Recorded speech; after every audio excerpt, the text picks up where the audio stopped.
साथियों, आज का टॉपिक बेहद महत्वपूर्ण है।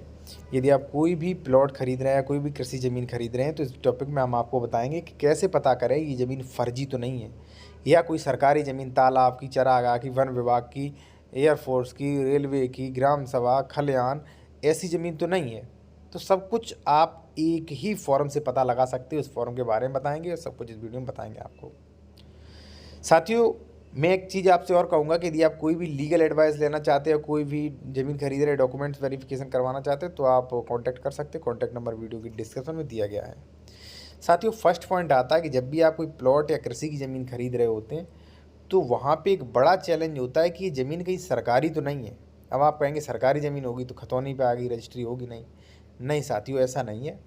कई बार क्या होता है, मान लीजिए 20 साल पहले तालाब का पट्टा किसी प्रधान ने आपके पिताजी के या मान लीजिए किसी व्यक्ति को कर दिया था, या नई खतौनी तैयार करते समय तालाब की ज़मीन किसी के नाम आ गई, वो भूमिधर बन गया, ठीक है, तो वो गलती से बना है, ठीक है, और इसी का वो फ़ायदा उठा के हो सकता है बेच दे।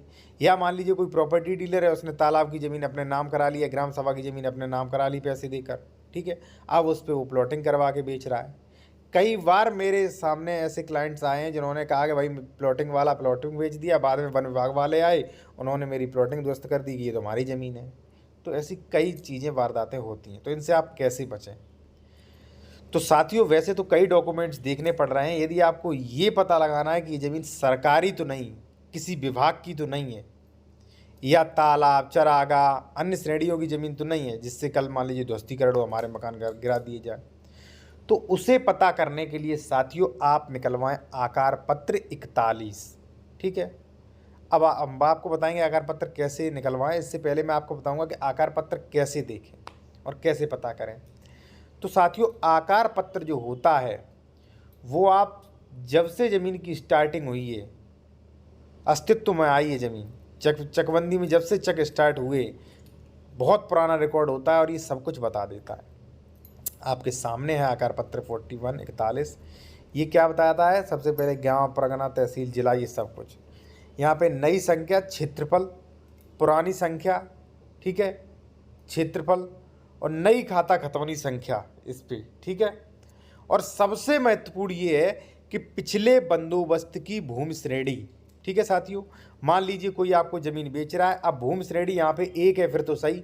अगर यहाँ पे पिछले बंदोबस्त की भूमि श्रेणी तालाब है, या चरागाह है, या पट्टे की ज़मीन है, वन विभाग है, ठीक है, और खतौनी में आपने देखा है तो वो भूमिधर दिखा रहा है, अभी उसका नाम चल रहा है, तो ये डॉक्यूमेंट्स मान्य होगा। यानी कि आकार पत्र 41 हमेशा मान्य होता है। एक बार खतौनी गलत हो सकती है, लेखपाल के पास जो डाटा है वो गलत हो सकता है, लेकिन आकार पत्र 41 जो है वो एकदम सही बोलता है। सारे अभिलेख इसी से तैयार होते हैं, क्योंकि आपके गांव में चकबंदी आई, चकबंदी से जो भी नई गांठें तैयार हुए, पुराने कांटों से जो भी नई गांठें तैयार हुए, जो भी पहले भूमि श्रेणी थी वो सारी दर्ज होता है। अब जैसे मान लीजिए कोई आपको ज़मीन बेच रहा है, उसके नाम ज़मीन है, ठीक है, उस पर श्रेणी नंबर 1 दिखा रहा है, यानी कि बेचने का अधिकार है, तालाब की ज़मीन नहीं दिखा रहा, लेकिन आपने 41 ने करवाया आकार पत्र 41, वहाँ पे दिखा रहा है पिछले बंदोबस्त की श्रेणी भूमि तालाब, या चरागाह, या ग्राम सभा, तो आप वो ज़मीन मत खरीदिए। तुरंत पता लग गया कि ये सरकारी ज़मीन है साथियों, ठीक है। तो इस प्रकार से आप आकार पत्र देख सकते हैं साथियों। और भी कई डॉक्यूमेंट्स चेक करने होते हैं, जैसे रजिस्ट्री है, खतौनी है, बंधक है, श्रेणी नंबर है, ट्रांसफरेबल राइट है, ठीक है, और भी कई डॉक्यूमेंट्स चेक करने पड़ते हैं। यदि आप यूपी से हैं तो आप कोई भी प्रॉपर्टी खरीद रहे हैं तो मेरे द्वारा भी आप डॉक्यूमेंट्स चेक करवा सकते हैं साथियों। कॉन्टैक्ट नंबर वीडियो की डिस्क्रिप्शन में दिया गया है। फीस पे करके आप लीगल एडवाइस ले सकते हैं साथियों। धन्यवाद।